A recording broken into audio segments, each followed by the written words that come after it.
A few days ago, images appeared online of the upcoming issue of Entertainment Weekly featuring the trio of Batman, Superman, and Wonder Woman on the cover. Inside the issue, Ben Affleck speaks about his version of Batman, saying the following. He's at the end of his run and maybe the end of his life. There's this sort of world weariness to it. He's on the verge of being swallowed up by the anger and the rage that we see haunt this character and the other manifestations of it. But this guy is further down the line and has become more embittered and cynical. Mark, what do you make of this image and Affleck's comments? I think the image is awesome and the comments are even better. I didn't love the Entertainment Weekly cover to this. It felt like Henry Cavill was the only superhero on the cover. The other two, Wonder Woman and Batman, looked like the cosplay ones that I'm going to see later this week at Comic-Con. However, the quotes from Affleck is exactly what I want to hear because we've heard about this Batman, we've read about him in comic books and graphic novels, we've never seen him on the big screen. We've always seen Batman go through something treacherous and then, oh man, I don't know if I can do this anymore. Now to see that Batman that is completely broken and swallowed by rage and now has this new threat, such a bitter dude. This is what I was expecting to hear, but I didn't know that I'd be this excited about it this early. March needs to get here soon. Yeah, I'm completely with you on, especially the cover of the magazine. I thought the cover of the magazine was just 3 images of things that we haven't not seen already. You know, I haven't seen Batman that chubby. I just, you know, it was okay. It was there, so it's cool to see that it's on the cover. I'm dying with anticipation to see the film. That being said, the comments from Affleck are bang on. They're absolutely. Here's the thing. A couple of decades ago, and Schnepp can speak more to this than I can really, but a couple of decades ago, there was a shift in the Batman character in the comic books. He became a character who truly was, he was skin that was just containing a boiling eruption of rage and anger that comes from the moment of seeing his parents killed in that alley. To the point now that he unleashes that rage and anger now in a controlled way on those who would prey upon the innocent in Gotham City. In essence, any criminal in Gotham has to pay the price for the people who killed his mother and father. That's Batman.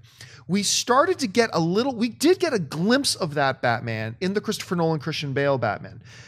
But we have never really truly seen it embodied. And what I love about these comments from Ben Affleck and the fact that he is such a lifelong Batman nerd is that you knew he was going to bring that. He wanted that element of it. When Zack Snyder started talking about, you know, The Dark Knight Returns being such a heavy influence, you knew we were going to get a glimpse of that rage-infused Batman. And in that trailer, man, when you hear Jeremy Irons talking about he becomes cruelty or whatever, and that there's a close-up on Affleck's face, if you watch it close, man, I love that trailer because when you watch those frames closely, Affleck's face is shaking. You just feel the rage coming off it. And to see that Batman, now that doesn't mean that this Batman is going to be better than Christian Bale's Batman. Not at all. But I do think we are going to get this element of Batman that Bale's Batman didn't give us. And I am very excited about that. Whether they use it right or wrong, we're going to have to wait and see.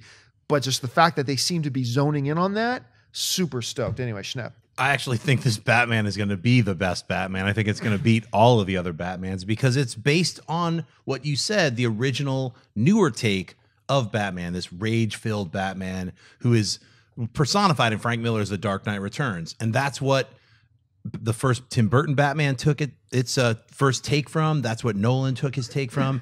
And that is definitely what Zack Snyder and Ben Affleck are taking their take, most specifically from that. You know, they've been on record saying we're taking elements and scenes from The Dark Knight Returns, and that Batman is our Batman. No other Batman movie has said that. They said, oh, we've been influenced, this or that. They're on record for saying that Batman is this Batman. So that's what is very exciting to me because that is the best Batman. And as a kid reading that and growing up watching the Adam West Batman and always wanting a darker Batman, just it felt like, man, it shouldn't just be all clownish and like, you know, I don't know why he's in outer space. You know, it doesn't make sense. They just took it there with Frank Miller's Batman, and that's what I'm looking forward to. And hearing that Ben Affleck is possibly going to direct the Batman is very exciting news. Hearing that, you know, one of his buildings went down when Superman was fighting Zod, and that's why he's going after the Man of Steel because you just murdered a whole bunch of basically my employees and my family, you know. So it's personal. That's what is very exciting to me about it. What's really interesting is how are they going to market this Batman, because you can't really do it the way that other Batmans have been marketed in the past, particularly the Michael Keatons or the Val Kilmers or the George Clooney's, because it's such a different dude. It's such a darker story than you ever got before with Batman. I'm sure that you're going to get that Batman feel and that parents are going to want to take their kids to see it, but just besides all us comic book nerds really getting excited about this movie, you just wonder how they're going to market it to a broader audience. I'm sure they'll be able to pull it off fantastic, but it's going to be a different Batman that you see than you've ever gotten before, even just from the trailers and the commercials and whatever fast food tie-in they have. Yeah, and and despite my enthusiasm for this and how much I'm excited for it and how much I love these comments, I am certainly not saying this movie is going to be great. I mean, we just don't know. It is very possible they may take aim and miss the target. But damn it, if they're not at least aiming for the right target. And that part is at least worth being excited.